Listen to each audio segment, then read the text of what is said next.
parts of Lapland, there is a man who has decided to leave the war behind him.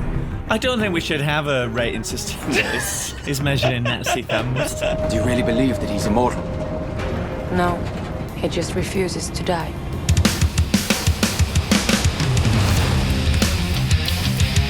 I am the most complete fighter in the world. Yippee-ki-yay, motherfucker. You can call it the art of fighting without fighting. Stick around. Some motherfuckers are always trying to ice skate uphill. Dodge this. Yes, please. It's Dodge This Action Movies Unleashed. Welcome to Season 6, Episode 12. No, fuck that quite early on, actually. It's Season 2, Episode 6. I said 6 instead, and now the whole podcast is ruined. My name is Simon Fielder. There's been a little break there because I've been away in a different country and it's addled my brain. But I'm now back in the Netherlands, Amsterdam to be precise, and we're coming to you live via the wires of the internet. They're stored under the sea, and one of them is plugged directly into South London, where my good friend Matthew Heighton currently sits. Hello, Matthew. Hi, Simon.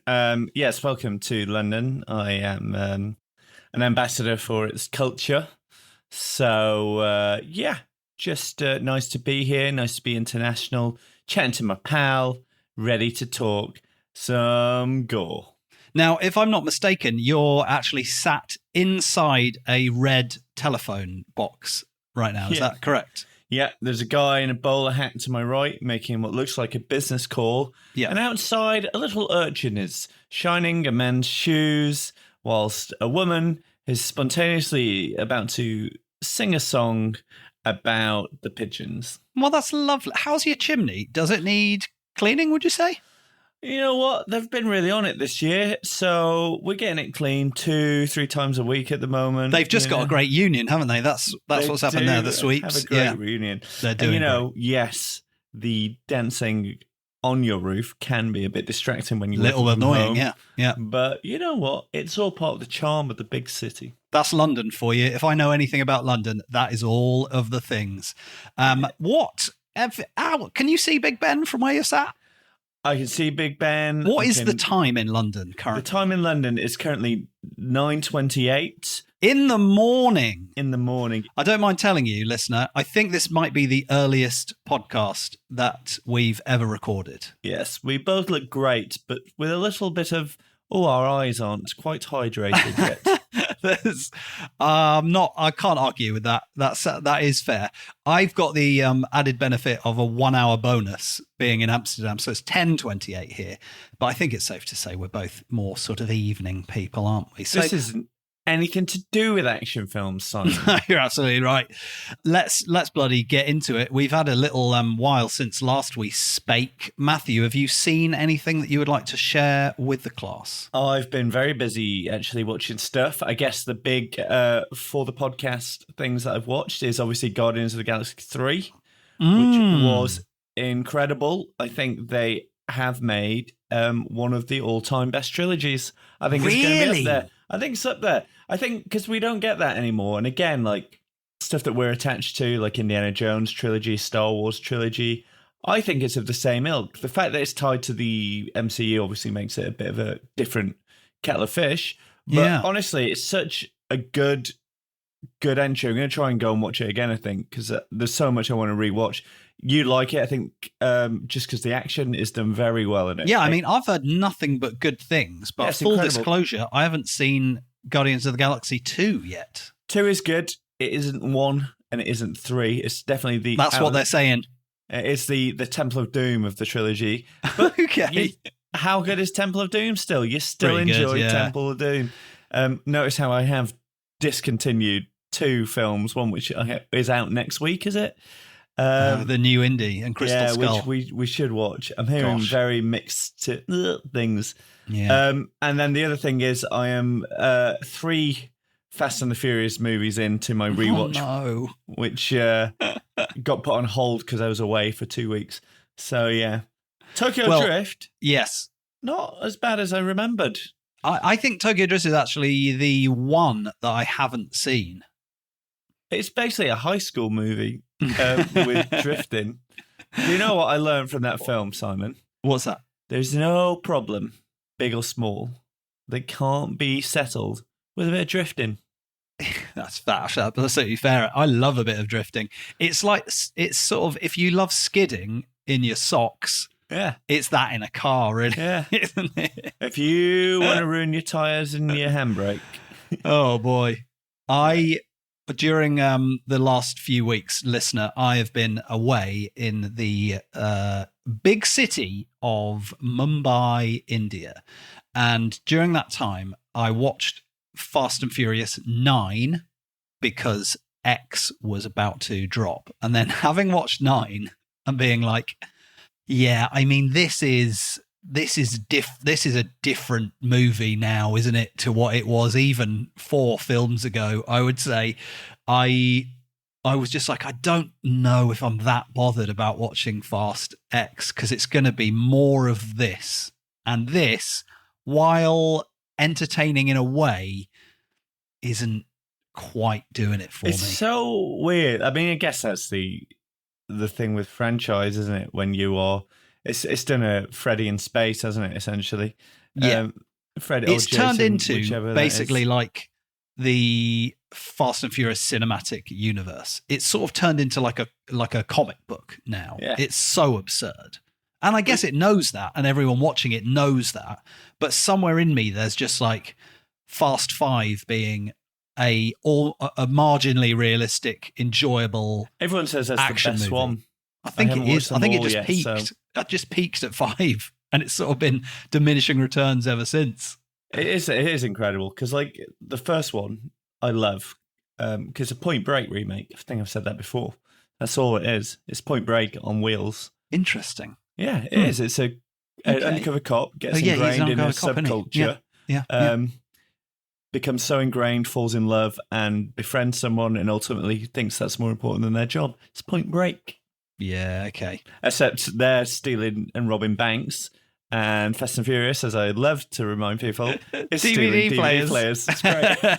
It's so of an era. It's amazing, isn't it? Who'd have thought? And then in 9, they just drive a car and it goes into space. Don't worry about it, mate. My actual point was, I wasn't just randomly going, I've been in Mumbai, was this. I was very tempted to go and see Guardians of the Galaxy 3 whilst in Mumbai because I wanted to do fun stuff, and I couldn't find it showing anywhere in 2D. This was, I was just like, people love 3D. Cinema in Mumbai, it turns out, or it makes the most money. I don't know what the answer was, but you better get watching in 3D. Sorry, mate. I was like, I'm sorry, I don't want to watch any movies in 3D anymore. Well, that's out there. That is out there. I've seen one. It was Avatar, and that's enough. It is a thing. Sometimes if a film's been filmed for it, I love the gimmick. Yeah. But when it's just been put into 3D, I'm just like, oh, this is just blurry. Yeah. Yeah, I don't want it. I don't want it. Anyway, while I'm tangentially on the topic of India, I've watched 2 more Indian movies since we last spoke, both of which I watched on the plane to India, just because I was very keen on like getting into the vibe. Have I watched some critically acclaimed movies on many lists? No, of course I haven't. I watched some action movies that were, as I've learned, very difficult to judge based on reviews because there's a lot of hyperbole on public-facing review platforms. So I watched VIRKAM, which people were... Oh, I've heard loads about VIRKAM. People saying it was the best action movie of 2022. It's not good. Sorry, it's just not good. I didn't like it. It's just very over the top. Lots of like speed ramping. Lots of a man shooting a gun while stupid people run in the way of it. And sort of medium fight scenes. And it's way too long. Not for me, thank you. But I'll end on a more positive note because then I watched The Man Who Feels No Pain, which is on Netflix. And that I enjoyed a lot more. It had a much more of a sort of singular vision, like indie auteurish vibe. It put me in mind a little bit of like Edgar Wright at times. It had that sort of, it had like a vision, and clearly like they were trying to do a thing, which I quite liked. Also, Son of Rambo, it reminded me of that a little bit. Because it was like a story of like a kid, and he watched movies and he learnt stuff. It had some fun martial arts in it. I hate to sound like a broken record, but it's just too long. It's just too long. A lot of Indian movies are very long, and both of these ones just felt too long. This one wasn't 3 hours though. It was probably like 2 and a bit.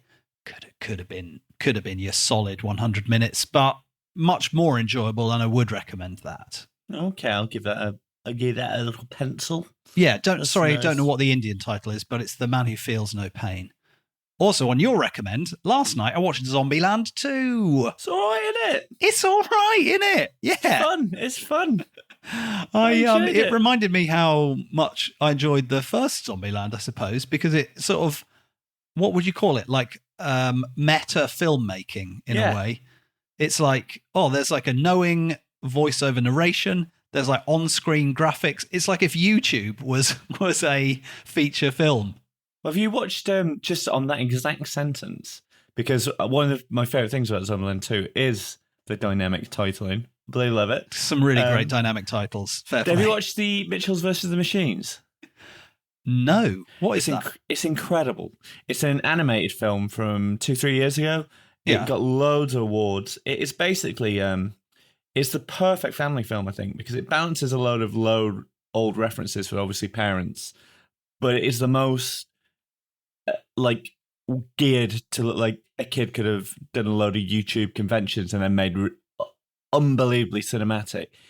The action in it's actually, for again animated action, is brilliant. The pacing is just non-stop. I think it's one of the best animated films I've seen in the last 10 years.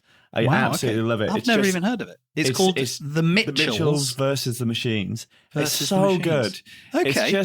It's just so fun and like so silly and like absolutely bananas. And yeah. Love it. Yeah. All right. I can't remember being that impressed by an animated film for ages. Like just interesting. Because I went in knowing nothing except hearing good things. Where is it made? It was an American film. Okay. And yeah, it's again, I don't want to go. I just think you should watch it. It's Yeah. great. All right. I'll look it up. And it'll make you feel so happy. It's great. Oh, okay. No, I like that. I need to like some heartwarming stuff. I did see the trailer for the new Spider-Man Across the Spider-Verse. Yes. And it did oddly. I really liked the first one. I don't watch a lot of animated stuff, and I'm increasingly tired of Marvel, but that I really enjoyed because it did feel fresh and new and exciting. The early stuff coming out about that is insane. It's like people just calling it art, essentially. I mean, what felt a bit odd was that it kind of felt a bit sequely in the sense that they were like, well, we've done this now, so let's really do this now. The nth degree, yeah. And sort of lost some of the like freshness and excitement, I suppose, of seeing it for the first time. I think they're holding so much back for the film. They are so aware of their genre and like what they do. I think they're just going, there's a lot of cool shit in this. Right. But you have not seen anything yet. Well, I hope so. That would be great. Yeah. But I mean, it's for like proper fans of the comic that don't need, and I guess for the MCU, for people coming that way, but like properly just going, you've got all the information over the years you need about Spider-Man, so we're going to give you everything. Yeah, is it a lot of deep cuts that are completely lost on old weekend warrior, fair weather comic book fan? Whereas I'll be like, yeah, sure. Well, in the background, you can actually see Professor Nefarious from the Christmas issue number 147. Yeah, that's not going to happen. That's going to happen. No, because actually Professor Nefarious it's from the was transported into the metaverse. Okay. Right, should we do some trailers because we are almost 50 minutes in. Yeah, let's get into some trails, boy. Welcome to the party, pal. Should we blast through these? We got 4, so let's blast through them. Let's blast them. Let's go. First of all, we have got Farang coming out of... it's international. It's Britain and France, Thailand? Belgium, Thailand.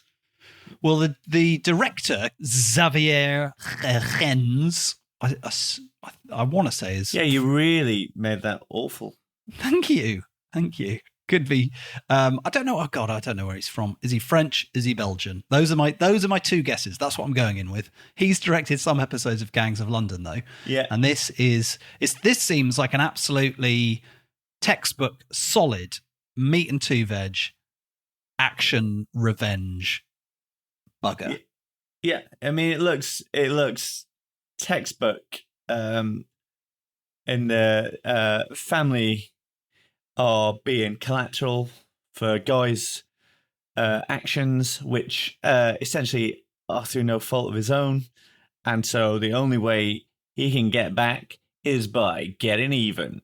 Breaking some heads. Yeah. But this looks great. I mean, I'm always excited because I still think Studio Canal churn out so much good stuff. So as soon as I saw Studio Canal on there, I thought, all right, this is going to be right in my alley. Yeah, bit of international. But you know the thing that impressed me most in this trailer, Simon? Is it that I think the last shot is of someone getting cut in half? No, but that was fun. It is after the absolutely action fad. I'm going to call it a fad because I can't think of a better word. Okay. The main martial arts being sort of MMA for about the last 5-10 years. Just nice to see some classic 90s Muay Thai coming into the trailer. True. An absolute tiger knee shooting up. You love to see it. I mean, when in Thailand, smash someone with your knee and your elbow. That's what Tony Jaa taught me. Exactly. You forget martial arts does like have a style of the times. Like you've got all the Bruce Lee from the sort of 70s that came through Hollywood. But that 90s like kickboxer, really sort of straight knee. Yeah. Oh, it's beautiful to see again. Yeah, big fan of it. Yeah, this looks like it could be good. I mean, the action looks crunching and solid. And they're sort of playing up the Gangs of London part, hoping that it is Gangs of London season 1 when Gareth Evans was involved that has influenced it rather than season 2, which I found rather lacking. But yeah, like I think you can already see little glimpses of those sort of very kinetic camera moves and really hard, crunching, borderline unpleasant violence, which is what we're here for. Yeah, big excitement for this one. Also, minor tangent. All come. Just because you said his family are in trouble, he's got to avenge them, and we talked about it so much last time, and I forgot to mention it up top. I watched J-Lo in The Mother on Netflix. Why would you do that? It's a mum with a gun movie. It's not very good. That's all I've got to say about that. Let's move on. Save 2 hours. Next up, we have got The Creator from Gareth Edwards. I nearly said Evans. Gareth Edwards, caught myself. The absolute... he did Monsters. Monsters, but his big thing obviously was... like his big mainstream breakthrough was Rogue One.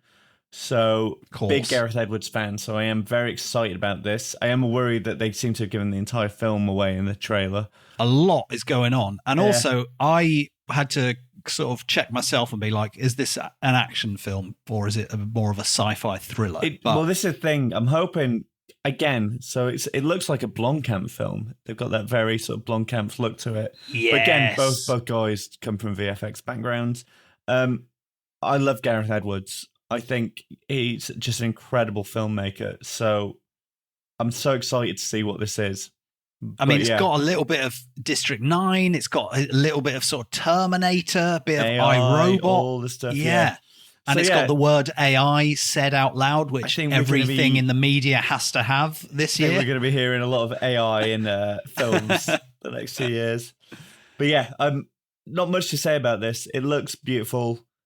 It's a classic man protects robot child film. It's a classic robot child protection film. Yeah, which is AI. Which is AI. That's fair, actually. Fair. So we'll see. Again, I think this is going to going to be a big release, so keeping our eyes on it. Yeah, big budget sci-fi spectacles are outside of the comic book universes, few and far between, I would say, these days. And it's nice when you see that, when you're like... It's certainly original IP. Yeah. Production design, money on the screen. I like that. My brain started to go, well, Simon, if you'll come down a little sci-fi hole with me, you'll find there's quite a lot. Yeah. But yeah, it's great. Should we move on to Sheroes? Please. Sheroes. I I've feel said like that in the style of people chanting Alan Shearer's name. Nice. Bit out of character for me, in fairness. I liked it, though. But I did live in Newcastle for a while, so something got in there. Yeah, something got in me. Alan Shearer got inside you. In a way, he's inside us all. Yeah. I like that this film, whenever it was conceived, I think someone came up with that title and reverse engineered it. Yeah. I like that. Typed in ChatGPT. If I were to make a movie called Sheroes, where I've portmanteaued she with heroes, what do you think that movie would be? Also, I want to mention Spring Breakers in the title. Can you generate that movie for me? Wasn't Spring Breakers another film that they did? Yes. Yeah. Okay. I don't know if it said from the creators of, or from there was some tie-in to Spring Breakers, I believe. Which I've never seen. This trailer didn't do a lot for me. No. I sort of put it in as like the wild card pick because I think arguably it's not like an action film like we would want an action film. It's a sort of very left field indie-ish. Yeah. Don't know. Could be good though as a movie. I just feel like doing the Taken speech has been done so much to put that in your trailer. I was like, okay. I see where you're coming from. Yeah. Anyway. Doesn't take itself seriously. That can always go one of two ways. It's going to go either way, isn't it? Yeah. Speaking of which, I keep hopping back to the first section just because also I remembered that Arnie's Fubar landed on Netflix this week. People are saying good things. Are they? So this is really interesting. So that was my reaction. Yeah, right. Based on the trailer, we're like, no way. Looked at the IMDb ratings, because I always think the IMDb ratings are a bit fairer than, say, Rotten Tomatoes. Okay. Most episodes are falling around a 7.1, which is decent. The first episode seems to have got the lowest reviews, which I assume is a lot of people going, nah, this isn't for me. Yeah. But I looked at the Rotten Tomatoes. The critic reviews are pretty much 50-50. Yeah. But the audience reviews are quite high. Interesting. Which never encourages me, but... No. Can't trust them. It has gone from me completely writing it off in my head to going, okay, if I got a day, maybe I'll just go in 3 or 4 episodes and see how it moves. I feel like this is Matthew Heighton homework assignment. Yeah. I'm unwilling. Do you know the thing that really piqued my interest, though? So Arnie's been retweeting a lot of stuff about it because obviously he's doing the promo for it. Yeah. There was just one tweet that he shared, and I was like, okay, yeah, I'm obviously going to check that out. So if someone was like, really enjoying the show, and like episode 5, the bit with the puppet, just really got me. Like, you're like, I'm in. Is there a cursed puppet? Oh, There's a puppet episode. Oh my goodness, it's turning into I Buffy assume it's going to something. be father-daughter counselor or something. Anyway, roundup 2. Let's get in and out of this. All right, this is the final trailer. Now, we watched the roundup on this podcast. Unfortunately, Matthew, I wasn't one of mine, yeah. AWOL. I think me and Joe Roberts watched it. Yeah. What's interesting is that the roundup is actually a sequel. So it's The Outlaws 2, The Roundup. So calling this The Roundup 2 is very confusing because it's actually the 3rd part in a series. Matthew, wake up. Listen to me. That makes sense. Listen to me. So you haven't seen the Roundup, which is very enjoyable, and I would recommend having a look. Or Roundup 2. No, I've not seen any. 2 Roundup, 2 Rounded Up. I'm trying to think which country they go to. Do they go to Thailand in this? So it could be like Thailand Drift, or I'm clutching and nothing has happened. Nothing good is happening. Bail out. Move on. Donnelly punches a lot of people in the face, and it's quite enjoyable. And I think they're really they're really doubling / tripling down on it clearly in this. And it again looks like it's coming out in that Hong Kong school of it's kicking ass, but it's causing smiles on the way. And I like that. It does have a sense of humor to it, yeah. And it's South Korean, and we know they can almost do no wrong at the moment. Absolute renaissance, that country. With action movies and ting. So, yeah, I'll 100% be watching it. I mean, it's also, they've seemed to have turned it around very quickly, because we only watched the roundup last year. But if you're saying it's part 3 of a story, they might have filmed it back to back. That is also true. Yeah, that is also true. Maybe it was in the works the whole time, and they just didn't tell us. Rude. I'm on the South Korean movie newsletter. Nobody told me. It's the government. They send it out. That's it. Hi, Simon. It's personalised. They write everyone by hand. That's true. I got an email this week from the Budapest Public Transport Network about their metro line. And when I was in Budapest, briefly, last year, I used an app to buy a ticket. And since then, I'm in. They keep me posted. Is there an unsubscribe link on the email? Yeah, damn right there's not. Impossible to escape. For new and regular listeners, that is the first time we'll be having the section Simon's Metrolink email updates. A really high-octane moment to really kick you back into reality. Don't get me started on the Mumbai Metro updates. I don't want to. I want to talk about this film. Okay, well, since you're here, let's head through to your lounge / my. I saw it in a Mumbai cinema. He keeps going on about it. It's our feature presentation. And now, our feature presentation. Dodge this. Yeah, we're talking about SISU, and I did get to see this one in the cinema, which was very exciting. I did want to watch it in the cinema, but just couldn't get to the cinema. I saw it on a not very busy day, so the things that you would, obviously it's great seeing it on a big screen with a big sound, but I feel like this movie has so many of those moments where you want an audience to be oohing and ahhing with you. And so I got a little bit of that, but not loads. And also, before we get into the movie, I've got two Indian cinema observations for you, Matthew, which I think you might enjoy. I saw this in a multiplex in Mumbai. It had seats that reclined. Have you been in Mumbai? Very delightful. I don't want to be the I was in Mumbai guy, but it is relevant to the podcast and cinema generally. Two quick observations, Matt. We know that Indian movies can be quite long, and there is often an intermission in them. This we have learned over the past year. What I learned on my first cinema trip in Mumbai was, even in this movie, SISU, which comes in at a lean hour and a half, they've wedged a bloody interval in there, haven't they? Oh, that upset me. Halfway through, the movie just stopped. I was like, oh, what's happened? The projector's broken or something? No, there was just a little 5-minute break. Just a little 5-minute break in there. Nice. I wasn't mad at it, but I also didn't need it in a 90-minute movie. I say that annoy me, but I get up for a wee nearly every film, so actually that would be quite good for me. Well, welcome to Movies in Your 40s with Simon Filner and Matthew This Hyde. has been all through my life. Fair play. Okay, second tiny observation here. Before the movie plays, there's some adverts and trailers, and then a little video that looked like it was made in the 1970s or 80s goes, "Will you please be upstanding for the national anthem?"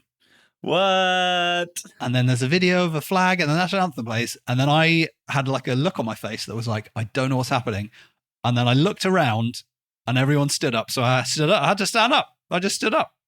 And then I was like, the thing. I guess, well, so far I have a pool of one experience to draw from. So scientifically, I don't think I can say it's a thing. But in my limited experience, it is a thing. I will update you more on my future Mumbai cinema visits. I'm quite excited to find out if this is a thing, actually. It must be a thing. I've never heard this before. I know, incredible, right? If there's any Indian listeners, please tell us. Please fill in the blanks. If that is a thing, yeah. Yeah. And next time I'm in Mumbai, I will go to the cinema and I will add to my, what do you call it? Like pool of like scientific information that I'm drawing on. Knowledge. No, that's the word. That's the one. I couldn't get it. No, not what I'm trying to think of, but I'm also not a scientist and I don't know how to explain what I'm saying properly. You get it. I'll go a few more times. We'll have a better pool of information to draw from. Your vocab is popping at the moment. Extraordinary. Anyway, let's get back to Sisu, which I don't know if I mentioned, I saw in a cinema in Mumbai. Oh, yeah.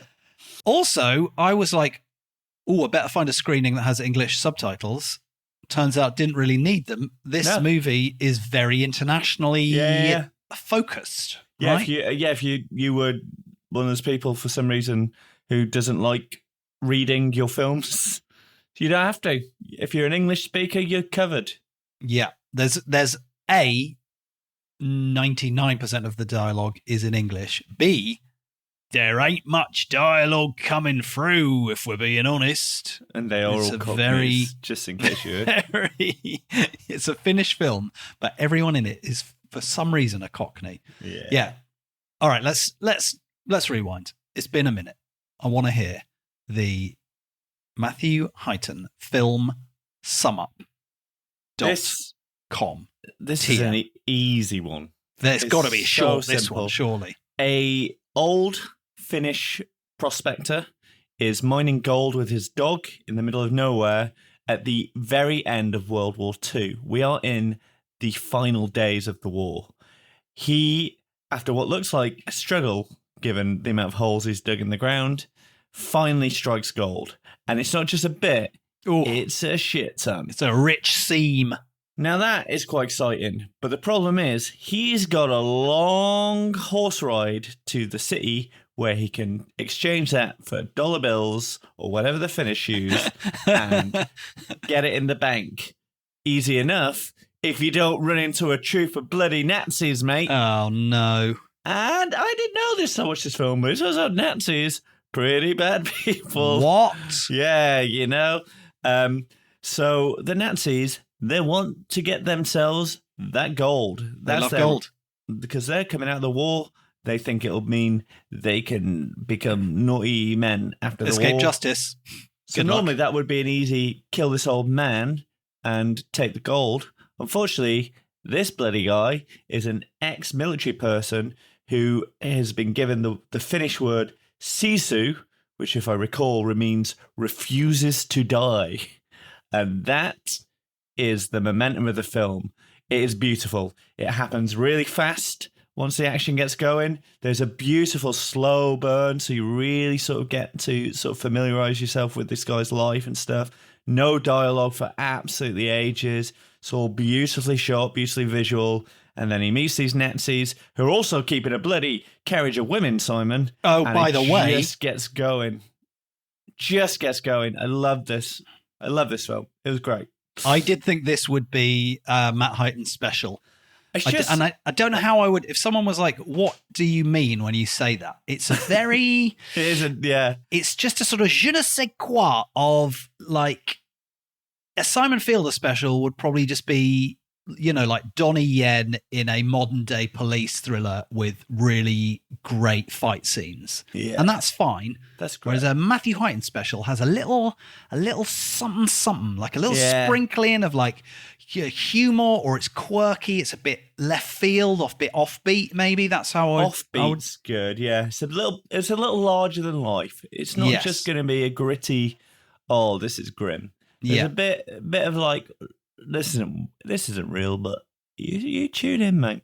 Yeah, I think I'm over. It's over our time together, both friendship and on the podcast. I've started to kind of go, yes, Matthew is gonna like this one, and you've called that perfectly, actually. And I thought this. In fairness, we watched the trailer for this a while back, and we were both like, this is definitely podworthy. Yeah, if you enjoyed the trailer, you're going to enjoy this film. It's sold it exactly as it needs to. It's great. And like the thing I love about this is and I love when they do this, and it's sort of, you know, this has been a thing since Planet Terror and that, but it's a perfect grindhouse film. It's just it is, isn't it? It's absolutely like if you're in the 70s and you pop down to cinema. What I love about grindhouse films now is because Tarantino made that term so popular, and Robert Rodriguez, and they brought the grindhouse to the mainstream. Now, when you get a new grindhouse film, it's not like a 70s film where it's gritty and a bit disgusting, or an 80s film where it's low budget and sort of a video nasty. They're really well produced. Like, this is what we want our grindhouse films to be. And this just ticks every box. And it is really like, because you know the outcome of this film from the moment that guy runs into the Nazis. You can see how this is going to play out. But the journey it takes playing out, it's just so like, it's grotty at times. It's just exciting at times. There's so many bits you just go, oh, yeah. And it's ridiculous. You can watch this with a cinema full of people. This has got like Prince Charles Cinema, London, Leicester Square, written Prince all Charles over it. King Charles is watching it in the Prince Charles. Have they? No, they haven't. They changed the cinema. So there's a famous cinema in London, if you're wondering what's happening, that shows this sort of film. But like they do, if you're ever in London and you're a cinema fan, if you're not from London and you don't know the Prince Charles, look at what they're doing. They do all sorts of like all-nighters, like I did John Carpenter all-nighter there. And the audience are all cinephiles, so they're laughing and they're sort of enjoying it.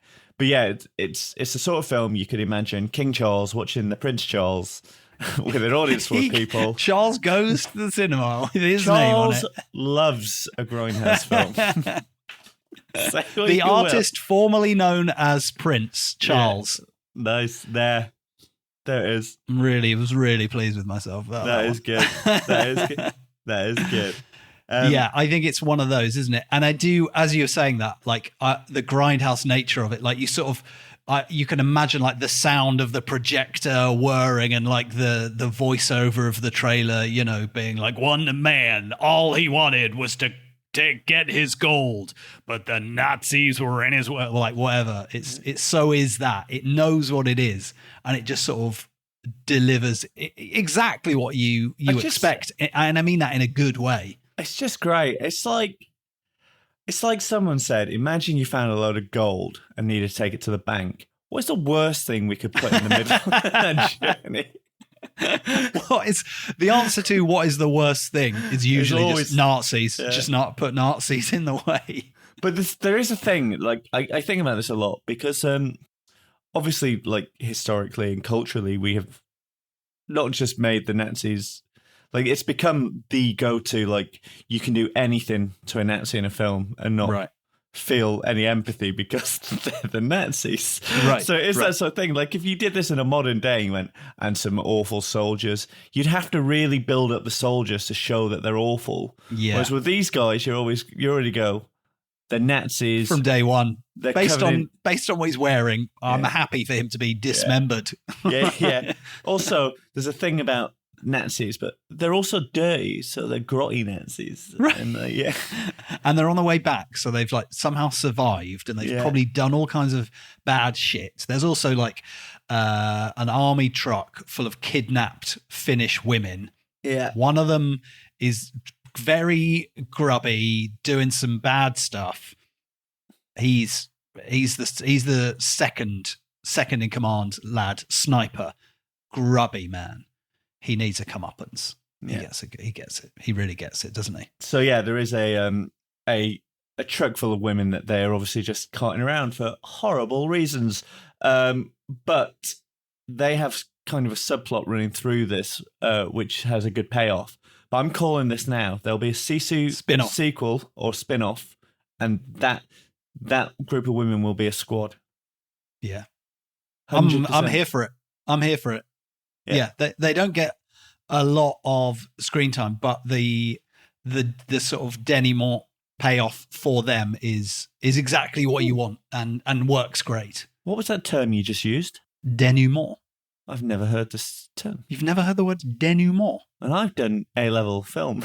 And that feels like the sort of A-level film thing. No, 100%. Yeah, it's like the sort of the payoff, I suppose. The big finish. Oh. No pun intended. Yeah, I was going to say, I must have heard that, but never put it into my... The demi-more. I'll remember that. The demi-more. That's it. That's how you type it. Type in the demi-more into Google. See what it says. Yeah. But yeah, the good thing about this film is it's not one you need to go into detail about. Like, like some of the films we can unpick for hours and go this, Yes. this, and this, but it's so lean and it's so simple that it is just like you either enjoy it or you're not. And like, Yeah. And I think some people have not enjoyed it as much as they thought. And I think my journey of it was, oh, great at the beginning. Like, oh, great. This is great. And it does get more and more, I suppose, unrealistic is the way to describe it. Yeah, as he sort of becomes not just like a hard old Liam Neeson man, but a wraith, isn't he? Yeah, he's sort of an immortal killing machine. But sort of by the end, once they unspool the yarn of like people say he cannot be killed, and then you're like, he should be dead by now. You know, this is based loosely on a real sniper. Is it? Yeah, so there's a sniper, I've got his name up now just because I wanted to check it. It's called Simo Hayar. His nickname was the White Death. So he was a Finnish sniper who, he basically, in the war against the Soviet Union in the winter, he killed over 500 soldiers and became this sort of legend. Now, I think there was a Jude Law film based on this as well. Do you remember Jude Law and who was it? What's the Jude Law film where he's a sniper? It's not Enemy at the Gates, is it? It might be that. I think that kind of was loosely based on it. And there's the guy in the Tarantino in Inglourious Basterds, the German. I don't know if he was brought from this thing, but yeah, this guy is. So the two influences the director has mentioned for this film. What's the director called? Jalmari Helander, is it? Yes. He said, loosely he was based on this guy who like has this legend of the White Death around him. So he's sort of RRR'd it in a way. Yeah. Where he's taken a sort of figure that may or may not have or has existed and then spun it off into real like, guy, but comic also book fantasy. Rambo, he's a big fan of Rambo. Yes, I saw an interview where he was sat in front of a First Blood poster. And it was like, so he's huge Rambo fan. That influence is writ large across this movie for sure. Yeah, like you say, it does. It sets out its stall, and then it exactly delivers everything from the stall, and in increasingly surprising and delightful ways. I would say there's numerous. I mean, the whole movie is Nazis being murdered by one man, ostensibly. Right? Yeah. We're on board. We're on board with that. I don't think the new Indiana Jones movie is going to deliver this. I think it's going to be the goriest Indiana Jones. There's also another Nazi gold movie coming out in the next few weeks. The German one, it's which the Deep I'm Impact intrigued about. Armageddon all over again. That's when it rains, it pours. I don't know. Parallel thinking. Nazis are gold. It's what we've all been waiting for. But yeah, I think my journey of it was, I could be annoyed that this has got unrealistic and a bit silly, but I was never promised anything else. So just enjoy it for what it is. It never did. But again, like they've done some really clever things to give a grounded empathy to a character that when it goes ridiculous, you love it. Like, I mean, just giving him a little dog. You're like, I like this guy. Yeah. He's got a little dog. And because he's a good filmmaker, he knows that he's got to constantly remind you that that dog is how that dog's doing. Don't want to give any spoilers. It's constantly like, dog's there. We've not forgot about him. Don't worry about the dog. I love a man and a dog story. So there you go. Yeah, I mean, his family's gone. All he has is the dog. We don't really know, do we? There's so much. Again, what I think is the strength from a filmmaking perspective. The strength of this film is that it is all the information it's not like done through a conversation. It's all visual. It's all like you can tell before you even get his legend and his backstory that he's been through it, just because they have a scene where he's washing himself and you can see his scars. Yeah. So you already know, like, the old classic. Guy, and he is just the perfect grizzled old man. Like the emotion, like the weariness on his face, it sort of breathes throughout it. And it is just that thing, even when he first meets the Nazis, he doesn't want anything to do with it. They drew first blood, not him. There you go. Yeah. He's trying to be a peaceful man. All he wants is to walk past them, but Nazi's gonna Nazi. They are. It feels like a really brief, but I think there's so many action replays. Yeah, that's before we get to that, I just would like to just sort of talk a little bit about, like, I think it looks great. I think it's clearly, we're going to make this movie. It's set in the Finnish wilderness. You know, they found, it could be several locations. It could literally have been like one small plot of land somewhere in the Finnish countryside with a bit of road on it. But they've managed it very well. I think the budget was 6 million, apparently, on this. Yeah, it was. 6 million USD. 6 million. No, it's 6 million euros, about 6.5 USD. Oh, thanks.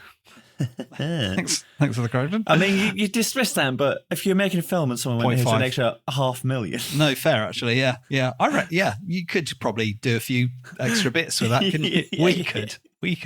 I could make 10 movies for that. I don't think they'd look like this, but I'd do my best. It looks great.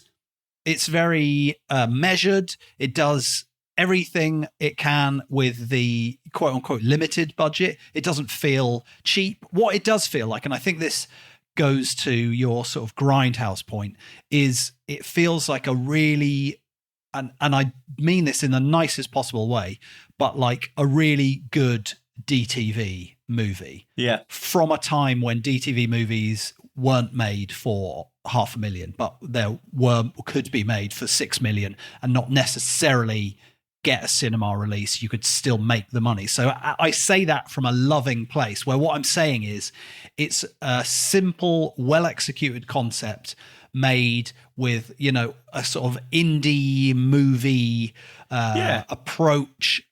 It just gets everything done on a small to medium scale, and is great. And I love that I got to see it in a cinema, and I love that it is getting a limited release. Made for cinema. One of the things it does beautifully is it makes you feel like you're at the end of the world. It makes you feel so far about civilization. The way they use their landscape and the way they sort of keep the war on the edge of your peripheral. So yes, you've got this troop of Nazis, and yes, they have this great prologue to sort of give you some history about the time and stuff like that. Yeah, lot of history I didn't actually know. Yeah. Even in my head, Finland sort of being connected to Russia is like, oh, okay. Oh yeah, I forgot about that. But I mean, that in itself is, if you're into war films, a huge point of a historical point of reference for a lot of war films, just because they were deadlocked. The Soviets were deadlocked with the Nazis for so long. Like it was the winters were apparently grueling. Like it was supposed to be horrific. So that is a really sort of, even though the whole war is grotty, it's a really grim point of sort of where the conflict was happening. So sort of put it on the peripheral of that. Yeah. Which is, it's just, you really feel like this guy's just living in the wild and he's on the edge of both sanity and civilization. So when he does cross into any sort of human contact or any sort of civilization contact, like there's a beautiful shot where a town's burning. Looks really impressive. Like obviously they're going to have to have CGI'd it, but you sort of feel like this guy has so detached himself from everything going on because he's seen so much atrocity that these sort of stark reminders of, oh my God, this is horrific. They add a poignance to what is essentially a ridiculously absurd film. So there is like an underpinning of poignance. And I wasn't sure if that was his town or if it was I a town. wasn't sure, but it was enough to sort of stir some emotion. Yeah. Again, he's a great actor, the guy. I can't remember his name. He's very good. He's in all the movies that this director has made, I think. He's in Rare Exports. Which I watched the original short of Rare Exports yesterday, but I haven't seen the movie. Jorma Tamila is what he's called. I can't remember his name. Yeah. Have you seen Rare Exports? I love Rare Exports. Okay. It is one of my favourite Christmas films. Really? It is, again, it's a Matthew Heighton special, isn't it? Yeah. So this came out, Rare Exports obviously came out, I've got to say about 2010. And it was the first real, I think there's a real wave just before streaming where international films get these big sort of lot of buzz around it. It did really well in festivals, and it became a mainstream thing. And I had to wait for the DVD release to come out, and I just loved it because I've always loved the Krampus myth and stuff. And again, really good contained indie action film.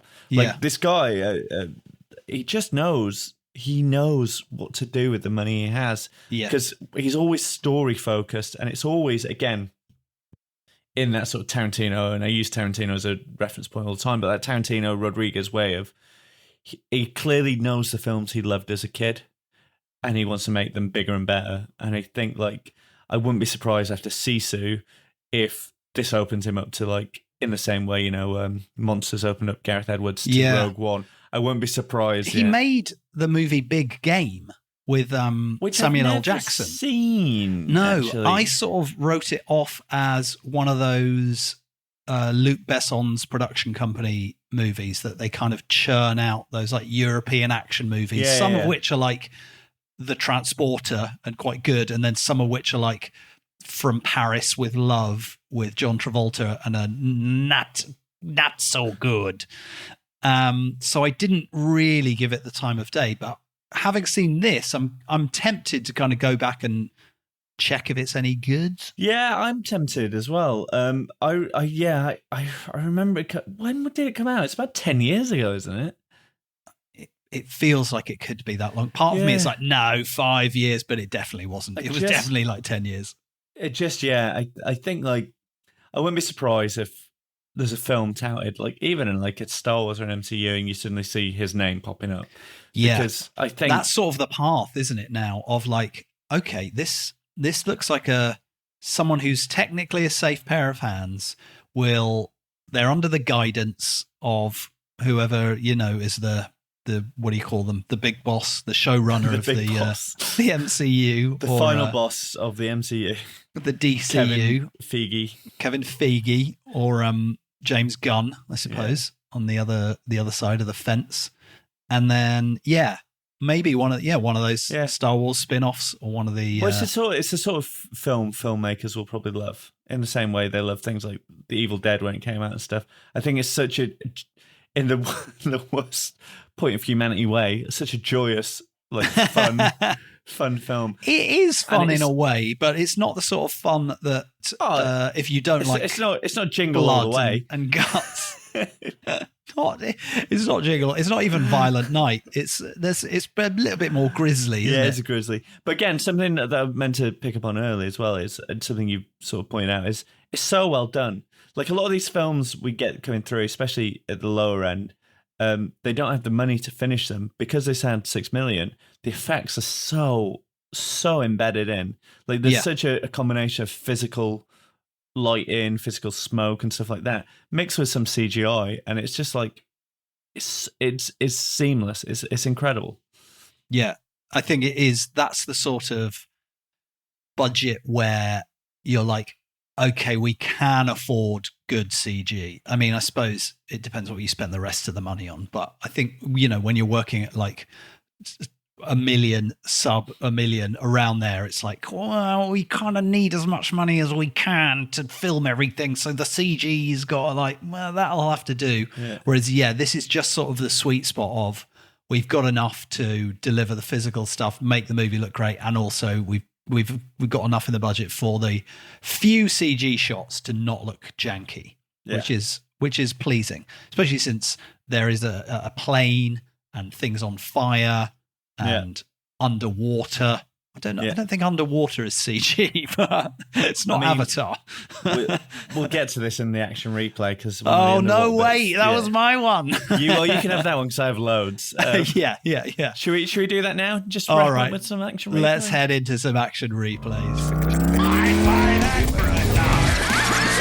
Like you said, and I had this exact same thought, this is a movie that is basically wall-to-wall action replays. Because it's sort of, I read this actually. I forget who said this, and maybe numerous people have said it. Was it Mark Twain who once said? You're right. It was Mark Twain who said this, that this is like a slasher movie, but the slasher is the good guy. It's like a reverse slasher movie, right? So it's sort of a series of set pieces of people being murdered in inventive, ingenious ways. Is that interesting? I never thought of that. Every single set piece is basically an action replay because it's like, well, how's he going to kill this bunch of Nazis? Yeah. And that is the thing, is set pieces. Like, they have clearly gone, right, this is the location. What is the one thing we can do in this place that is incredible? Yeah. Like, so you've got the establisher. Yeah. He's just hand to hand. Then you've got the minefield, which it's like different levels, right? Yeah. It's the minefield level, the water level, the plane fire level, the plane level, right? Yes, it's great. Are you going to go with the underwater one then? That is the first one that came to mind when I was. I've never seen this in a film before. I didn't. You watched it like in the last few days, whereas I watched it maybe 2 weeks ago. And I didn't get a chance to sort of skim back through it on streaming. So the one that I remembered, because when I saw it on the big screen in the cinema where I watched it, did I mention that was in Mumbai? I had just never seen this before. Is it a spoiler? This is what happens. Yeah. He jumps into also the bit before it, he sets himself on fire to stop dogs attacking him, and then jumps into some water. Ingenious. This is where it starts getting into the realms of they say he's immortal. He probably should be dead a lot by now. Anyway, so he's underwater, right? And if he pops up, they're gonna shoot him because he's in a lake. They can just shoot him in the face. So then the sort of slightly comicness of it is like the super evil mega Nazi. Every time there's a situation where some people are clearly going to die, like a minefield, he just picks two of his underlings, and goes, you guys walk out into the minefield.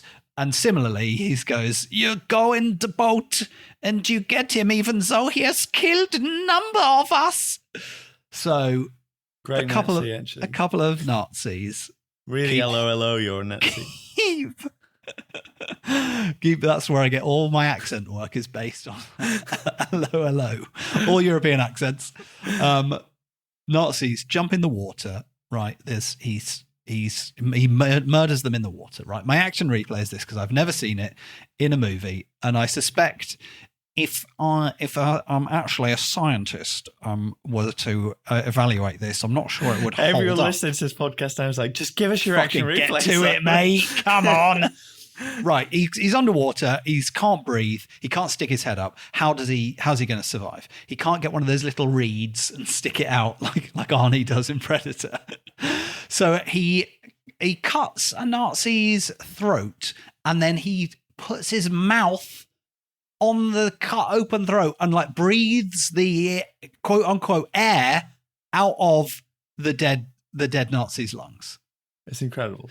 I laughed out loud because I've never seen anything like it. I laughed out loud as well because I'm not sure though. Are the lungs actually full of breathable air, or is it by that time it's carbon dioxide? So we won't. They did it. They did it in Baywatch a few times actually. Did they? Where they blow air into them. No, where Mitch Buchanan cut someone's throat. Cut someone's throat in order to survive. Yeah. I don't remember the episode where Pamela Anderson goes on a killing spree in Baywatch to survive. Simon, you're thinking of Baywatch Nights. It was a little bit darker. There's Nazis down in the bay.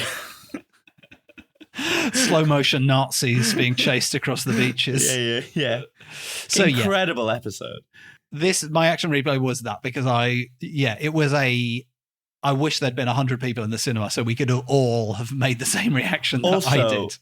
Just to point out on this film, that is one of 2 times where having a good lung capacity saves this guy's life. What was the other one? Where he is hung, Simon. Oh, yeah. Okay, yeah. That was the bit where I was like, okay, we're really pushing the suspension of disbelief at this point. Yeah. Okay, that is my action replay moment. Yeah. What is yours? There are still, I'm sorry if I bagsied the best one, but there's still about 9 more. There's so many. Like you said, every kill kill's a doozy. Paused and rewound when you're a 12-year-old child to just continually watch that. the ones that stick out in my head, there's two that really just jump out. The first kill is incredible because it is so fast and I so think that is visceral. in the trailer, actually. Yeah. And that's one of the things that sold us on this was like, yep, I'm in. Just kills a guy so quick. But I mean, the one that is in the trailer, at least the setup to the kill, and it is just he throws a landmine at someone, which I don't think you could physically do. I think it would go off. Yeah, in fairness, that is my suspension of disbelief alarm should have maybe gone off earlier in the movie, but I was enjoying it too much. Proven to be very sensitive landmines. He hoists one up. It comes out the smoke of a previous landmine, and just boom into the face of a waiting Nazi. And that is the moment where you realise, because the kill before that has been quite realistic, it's been quite gritty, you go, yeah, this is ridiculous. That's the moment when you know what the movie is, isn't it? I think, when you're like, okay, let me just quickly change the dial here so that we're on the same page. Yeah, there's a car in space, Fast 9. Okay, my dial needs really shifting. Yeah, but that, and you know what?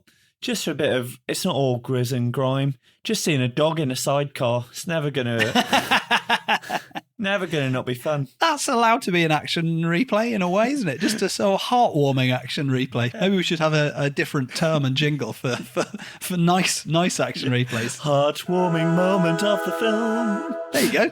Love it. Yeah, we could pick a whole bunch of other moments in this movie that are grisly, bone crunching, and sort of whoop inducing. But we have to leave some for you to discover for yourselves. Yeah. I think there's no doubt that this is getting an absolute recommend from the Dodge This collective. But both of us, I think. 7 thumbs up. Two Nazi thumbs going up. But a thumb up. I don't think we should have a rating system that is measured in Nazi thumbs. Let's just keep regular thumbs. My thumb was going down that's into 10 Nazi gold bars out of. Yeah, I did like Dodge This as a podcast, but it took a bit of a turn in season 2 when the rating system seemed to be Nazi related. Where would you put that on the war crime scale, Simon? All right, my thumbs up was just going to be the T800s going into the molten metal. Okay, why did you make it sad? That's like a heartwarming thumbs up, isn't it? Why did you make it sad? It's the heartwarming moment of the film. What happened to you, Simon, in Mumbai? Why are you broken? Yes, baby. That was not even LOLO territory, but I liked it. Arnie's accent is pure LOLO, in fairness. He's like, if you didn't know, you'd think he was making that accent up. I think that's a good point to end the podcast. It feels like a good bit, doesn't it? Hey, thanks so much for listening to Dodge This. We'll be back in a number of weeks' time. Days, months, we don't know. In the next few weeks, as soon as something action-worthy hits our screens. In the meantime, please follow us on all the socials linked in the pod notes. Leave us a review, etc. Yeah, please do recommend, review. We want to grow, as does everyone. We want to get to the point where you have to listen to a Squarespace advert at the beginning. That's the dream, isn't it? I just want to push a mattress or Athletic Greens or Squarespace halfway through the podcast. We're happy to push that, actually. I really would be delighted, actually. Yeah. Share, recommend. If you're new here, go back, listen to the others, and check out the films, because we try to pick films that we want you to watch. Yeah. So do watch. In an ideal world, and I would say with almost 100%, there's not a film I would say just don't watch it. Yeah. I would say pick a film you want to watch it, and then listen to the bloody pod about it afterwards, and it'll be like... I'm hoping you're just fading out now. Oh, God, I faded out about an hour ago, mate. So much waffle. What an absolute treat. All right, see you in the next one. Bye. Goodbye, goodbye, goodbye.